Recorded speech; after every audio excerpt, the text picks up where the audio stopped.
Eh bien, bonjour les amis, heureux de vous retrouver pour une nouvelle vidéo. Donc là, me voilà parti en road trip. Donc ça sera un road trip exclusivement sur la rivière.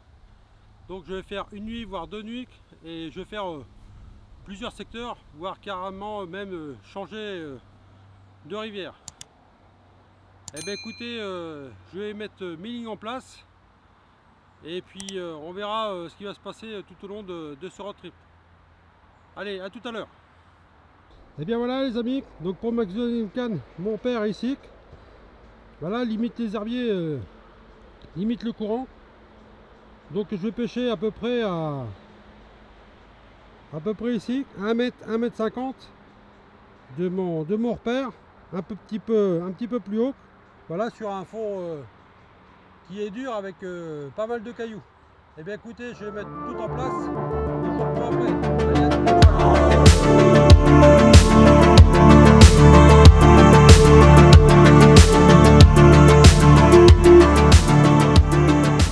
Un petit peu d'amorçage au maïs et un peu d'amorçage aussi à la tiger.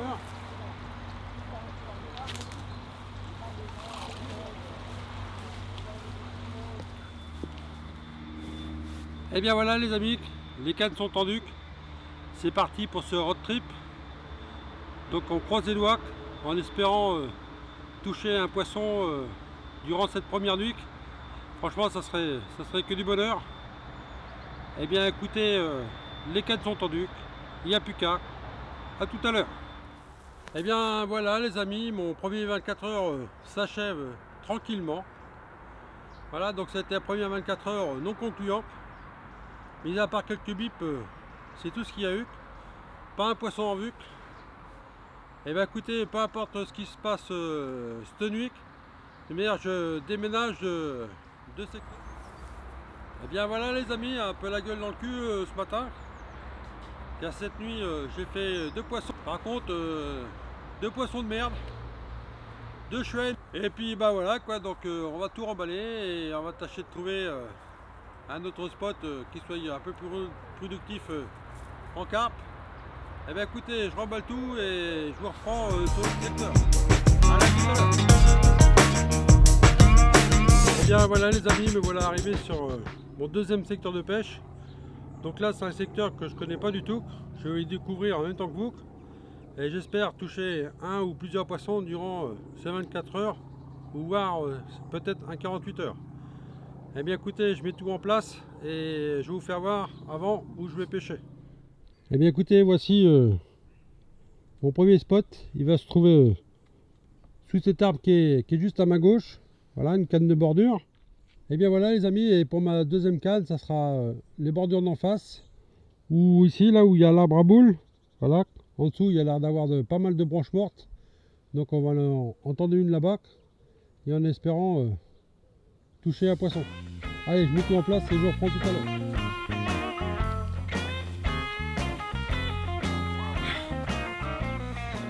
Eh bien, bonjour les amis. Et bien écoutez, ben voilà. Donc c'est pas le poisson que j'attendais. Mais bon, ça fait toujours un beau poisson. Regardez-moi ça. Un beau barbeau. Voilà. Franchement, un beau poisson, un beau pépère. En espérant toucher une carpe quand même. Là ça commence à être long. Un beau petit barbeau. Allez, on va la mettre à l'eau. Bon, et bien voilà les amis. Deuxième spot. Bah, pas terrible, franchement, c'est une catastrophe. Je fais un chuen encore, je fais un superbe barbeau, et puis une décroche ce matin, un beau départ et décroché. J'ai ramené une grosse touffe d'herbe, voilà ce que j'ai ramené simplement. Et bien écoutez, on va encore changer de spot, et j'espère que là ça sera mieux. Allez, c'est parti, à tout à l'heure.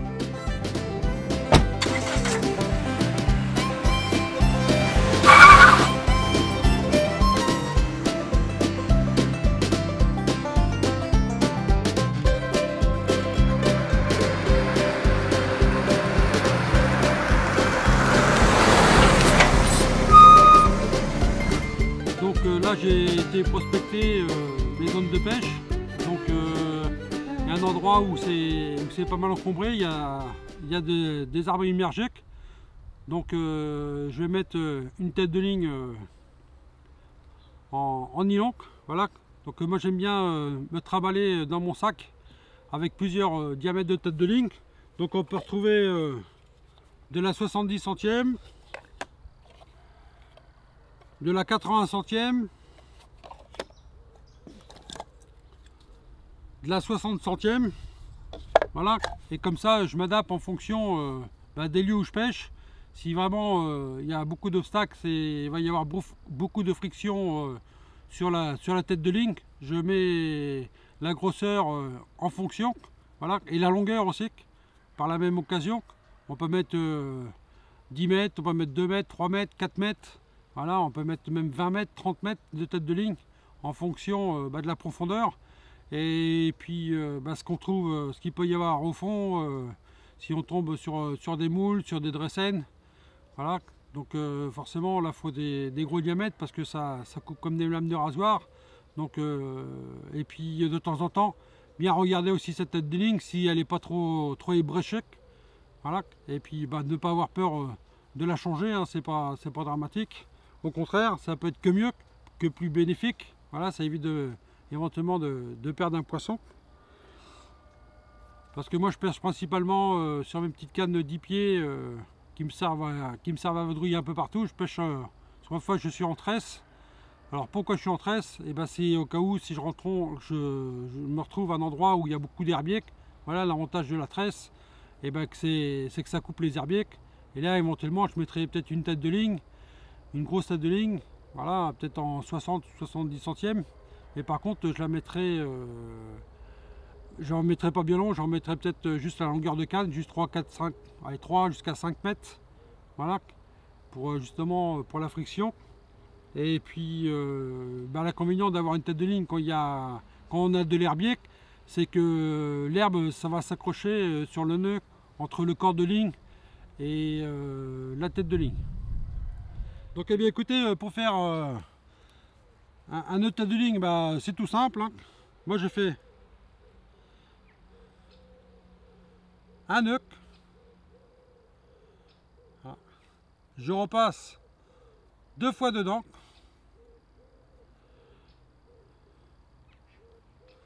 je viens serrer, et vous voyez ça forme un petit 8.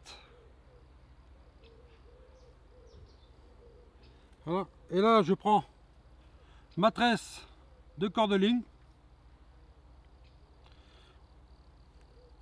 Bon ça c'est ballot, ça vient de tomber. Donc là je prends ma tresse de tête de ligne. Voilà. Je passe dans une boucle du 8.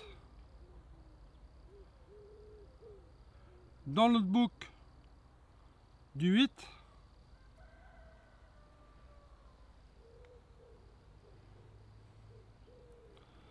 Voilà, je viens serrer gentiment mon 8. Voilà. Ensuite, je vais faire un nœud baril. Donc, je fais une petite boucle. Je tourne autour de ma tête de ligne. Je fais à peu près 5-6 tours.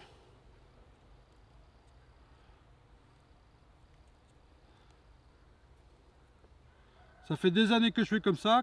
Et franchement, j'ai jamais eu aucun souci avec. Tac, voilà. Ensuite, j'en viens repasser dans la petite boucle que j'ai laissée au niveau du nœud. Tac. Et là, je repasse dans ma grosse boucle. Voilà.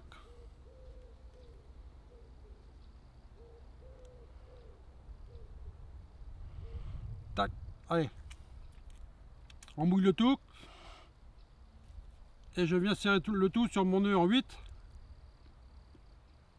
Je serre le nœud en 8. Et croyez-moi, les nœuds en 8, ça bouge pas. Ça ne glisse pas.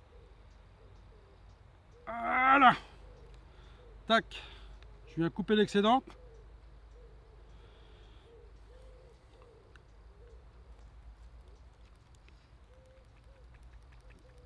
Tac. Donne des petits à-coups, comme ça sert bien comme il faut. Allez, on vient couper l'excédent. Pas trop ras quand même, ça sert à rien.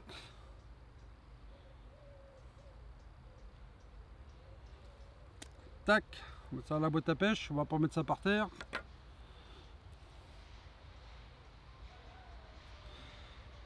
Et là vous pouvez y aller, ça ne bouge pas. Voilà. Impeccable. Allez, je vais mettre à peu près 5-6 mètres de tête de ligne. Et après je vais faire mon montage, mettre mon clip long directement sur ma tête de ligne. Je ne vais pas mettre de licorne, je vais faire en direct. Allez, à tout à l'heure. Et bien voilà les amis, je suis en train de préparer mes petits pièges piquants, voilà, avec des petits hameçons FFF 02 que j'adore, franchement, c'est des hameçons qui piquent très bien, sont forts de fer. Voilà, vous les trouvez chez LCA Tackle. Voilà, donc c'est des montages que je fais tout en fluocarbone jusqu'aux cheveux qui en fluocarbone. Alors pourquoi je fais un cheveu en fluocarbone? Et bien tout simplement c'est pour les écrevisses. Voilà, car si je fais un cheveu en dentaire, en fil dentaire, voilà, et ben ce qui se passe c'est le fil dentaire est vachement souple. Donc les écrevisses, s'ils jouent avec, ils sont capables de l'emmêler et éventuellement de te faire piquer l'hameçon sur une mouillette. Voilà, qu'en faisant en fluocarbone, ben ça reste assez rigide et comme ça, ça se remet tout de suite en place et ça permet que ce soit pêchant et piquant tout au long de ma session. Un baleine blanc qui vient de m'arracher de lui, franchement, au top. Au top, un beau poisson. Une belle poutre. Ah, une petite poutre. Et voilà. Allez, voilà ça. Un beau petit poisson. Franchement, ça fait plaisir. Depuis le temps qu'on attendait. Allez, écoutez, on va la remettre à l'eau. Et franchement, que du bonheur, que du bonheur. Et bien voilà les amis, fin de ma deuxième nuit de pêche. Donc ça a été une nuit assez mouvementée, avec pas mal de touches. Voilà, pas beaucoup de poissons, mais pas mal de touches. C'est-à-dire que j'ai fait quelques chouennes, et puis j'ai fait une carpe, et ce matin de bonne heure j'ai fait une casse. Le poisson elle a été stanké dans un banc de branche. Car je pêche de chaque côté, mais ça c'est le jeu. Mais bon, par le fait. Et bien voilà les amis, j'attaque ma dernière nuit de road trip sur la Creuse. Donc là, comme vous pouvez voir, je pêche de chaque côté de l'arbre mort. Et j'espère faire encore un poisson stonique. Voilà, pour clôturer mon road trip. Car demain, retour à la maison. Et bien écoutez, je vous tiens au courant de cette dernière nuit sur la Creuse.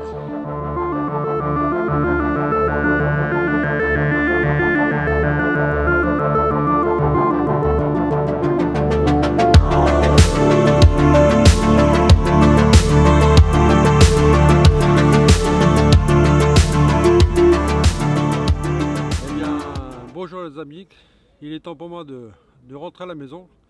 Donc voilà, mon road trip est fini. Donc c'était vraiment très moyen au point de vue de la pêche. C'était un peu compliqué avec ces fortes chaleurs. Mais bon, ma dernière session où j'ai été, j'ai pu sortir un magnifique amour blanc, je suis super content. C'est mon premier amour blanc de rivière, ça fait énormément plaisir. Et bien écoutez, je vais tout ranger. Donc j'espère que cette petite vidéo vous a plu. N'oubliez pas de vous abonner si ce n'est pas fait. Activez la petite cloche des notifications pour être au courant des prochaines sorties. N'oubliez pas de mettre le petit pouce bleu pour le soutien de ma chaîne. Et je vous dis ciao les amis et à bientôt au bord de l'eau.